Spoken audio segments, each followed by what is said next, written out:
அமைதியான ஆமை.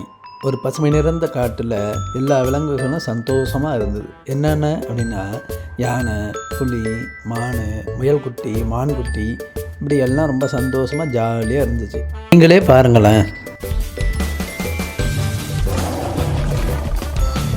கிளிகள் குதித்தன, பசுக்கள் மேய்ந்தன, மான்கள் துள்ளி குதித்தன, மாடுகள் துள்ளி விளையாண்டன, முயல்கள் துள்ளி துள்ளி விளையாண்டன. ஒரே கொண்டாட்டமாக இருந்தது எல்லாத்துக்கும். ஆனால் இதில் ஒரு விலங்கு மட்டும் கலந்துக்கல. என்ன விலங்கு அப்படின்னா, அந்த விலங்கின் பெயர் நரி. அதற்கு மற்ற விலங்குகள் பேர் வைத்திருந்தன. என்ன பேர்னா நோயான் நரி. இந்த நரி எப்போ பார்த்தாலும் எதையாவது பேசிக்கிட்டே இருக்கும். காலையில் கிளம்பணுன்னு என்ன பண்ணும் அப்படின்னு கேட்டிங்கன்னா,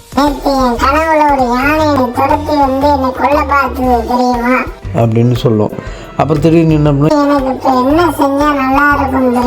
அப்படின்னு சொல்லிட்டு எதையாவது பண்ணிகிட்டு இருக்கோம். அடுத்தது அப்படின்னு சொல்லும். இப்படி ஏதாவது ஒன்று சொல்லிட்டு புலம்பிக்கிட்டே இருக்கும். இது ரொம்ப பேசிக்கிட்டே இருக்கும். இதனால் மற்ற விலங்குகளுக்கெல்லாம் ஒரே தொந்தரவாக இருந்தது. இது நரி இல்லாதப்போ தான் எல்லா விலங்குகளும் சந்தோஷமாக இருந்தது. அது இருக்கும்போது பார்த்திங்கன்னா எல்லாம் ரோகமாக ரொம்ப கஷ்டமாக இருந்தது எல்லா விலங்குகளுக்கும். இதுக்கு நரிக்கு ஏதாவது பாடம் சொல்லணுமே, ஏதாவது பாடம் சொல்லி கொடுக்கணும் அப்படின்னு நினச்சிட்டு இருந்துச்சு. இதே சமயத்தில் பார்த்தீங்கன்னா காட்டில் ஒரு அமைதியாக ஒரு ஆமை இருந்தது. இந்த ஆமை தான் உண்டு தான் வேலை உண்டு அப்படின்ட்டு இருக்கும். யாருக்கையும் ரொம்ப அமைதியாக இருக்கும். இந்த நரி என்ன பண்ண வந்துச்சு அப்படின்னு கேட்டிங்கன்னா, அந்த ஆமைகிட்ட போய் எப்போ பார்த்தாலும் என்ன அமைதியாகவே இருக்கிற அப்படின்னு சொல்லி கேட்குது. அதுக்கு அந்த ஆமை என்ன சொல்லுது அப்படின்னா, பேசுறதை விட கேட்பது நல்லது. நரி அதை கேட்டு ஐயோ, நரி அதை கேட்டு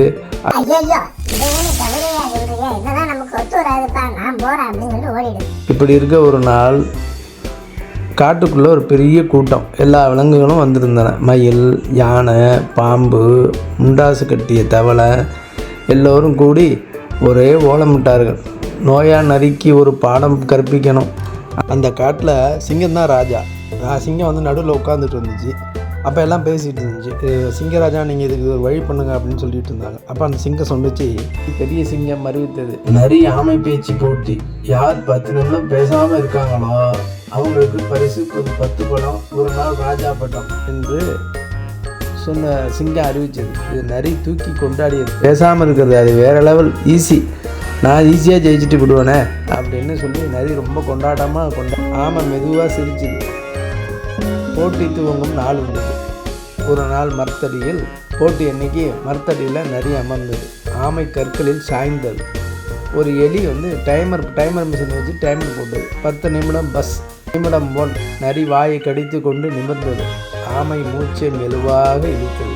சுற்றி இருந்த விலங்குகள்லாம் மெதுவாக மெதுவாக மெதுவாக சத்தம் வழியில் வந்துட போகுது அப்படின்னு சொன்னிச்சு. ஓஹோ, மெதுவாக போச்சு, மெதுவாக மெதுவாக மெதுவாக அப்படின்னு சொல்லுதா எல்லாம் ஆமையை பார்த்து. நிமிஷம் 3 ஆச்சு. நரி அமைதி இழக்குது. வாயை கிழிக்காமல் சிரிக்குது, வாயை திறக்காமல் சிரிக்குது நரி. யானை கத்துது. நரி முகம் சிவந்திருக்கு பாரு, யானை கத்துது. அடுத்தது நிமிஷம் 5. நரி மனசுக்குள்ளே பேசுது, இப்போவே பேசலைன்னா என் மூளை வெடிச்சிரும் போல இருக்க, இது எப்படி பேசாமல் இருக்கிறது அப்படின்னு மனசுக்குள்ளேயே சத்தம் போட்டுக்கிட்டு இருக்கு. ஆமை இன்னும் கூல், ஒரே சில் மூடு தான் ஆமைக்கு. அது ஏற்கனவே பேசாமல் தானே இருக்குது. அதனால் அதுக்கு அது ஒன்றும் ஈஸியாக தான் இருக்குது. நிமிஷம் 7 ஆகுது. நரி கண்ணை மூடுகிறது. வாயை சும்மா அப்படியே தட்டுது. ஆமை ஒரு பட்டாம்பூச்சியை பார்த்து சிரிக்குது. அந்த சிரிக்கு நரிக்கு கோபம் வருது. ஆமை பார்த்து சிரிக்குது இல்லை, அதை பார்த்தோன்னா நரிக்கு கோபம் வந்துடுச்சு. 8வது நிமிஷத்தில் நரி பேசிடுச்சு. நரி திடீரென கத்துது. அந்த ஆமை என்னை பார்த்து சிரிக்குது. எனக்கு ஒரே கோபமாக வருது. நான் நரி, நான் ஆமைகிட்டலாம் தோக்க மாட்டேன் அப்படின்னு சொல்லி பேசுது. அது ஆமை எனக்குள்ளே சிரிக்குது அப்படின்னு சொல்லி பேசுது. டைமர் நிறைந்தது. நரி தோற்றுறது. விலங்குகள் எல்லாம் பேசாமல் இருக்கிறதுக்கே புரட்சி தேவா ஆமை தான். எல்லா விலங்குகளும் ஆமையை பாராட்டின. ஏன்னா 6ஆம் வாரம் வெற்றி விழா. ஆமைக்கு 10 பழங்கள், ஒரு நாள் ராஜா பட்டம். விலங்குகள் கைத்தட்டுகின்றன. ஆமை சிரிக்கிறது. அமைதியான மனம் பெரிய ஜெயம். நரி ஞானத்துடன் சிரிக்கிறது. இனிமேல் எல்லா நேரத்திலும் பேசக்கூடாது. பேச வேண்டிய நேரத்தில் தான் பேசணும். மற்ற நேரத்தில் வாயை மூடிக்கிட்டே இருக்கிறது ரொம்ப நல்லது போல இருக்கே அப்படின்னு சொல்லி நினச்சிக்குது. இதில் நம்ம கற்றுக்க வேண்டியது என்ன அப்படின்னு கேட்டிங்கன்னா, அதிகமாக பேசுவது அல்ல, எப்போது பேச வேண்டும் என்பதை அறிந்து பேசுவதே புத்திசாலித்தனம். இதுதான் நம்ம கற்றுக்க வேண்டிய பாடம். குழந்தைகளே, இந்த கதை பிடிச்சிருக்கா உங்களுக்கு? இந்த கதை பிடிச்சிருந்தது அப்படின்னா எல்லோரும் கைத்தட்டுங்க. கைத்தட்டிட்டு என் சேனலுக்கு ஒரு சப்ஸ்கிரைப் பண்ணுங்கள். நன்றி, வணக்கம்.